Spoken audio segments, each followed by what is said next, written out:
Hello everyone, welcome back to the channel. In this video, I'm going to walk you through how to check graphics drive details on Windows 11.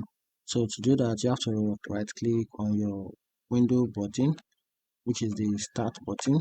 Right click on it, then go to or navigate to device manager.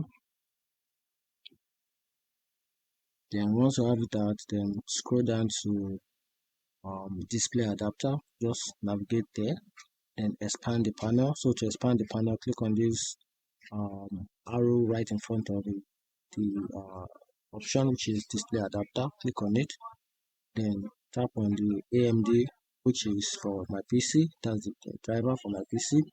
So click on it, then click on details.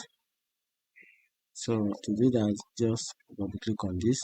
So that's the details for your drivers, and also you can also get the drive details from here. Just click on driver details.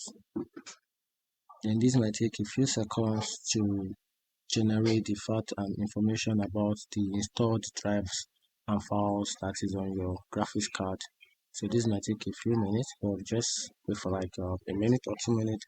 Then this will generate the details about your installed drive, and these are the installed drives on your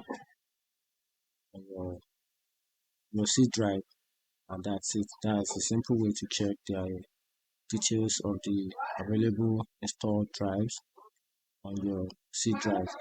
And that's it. Find the video helpful, turn on the notification button, and follow for more.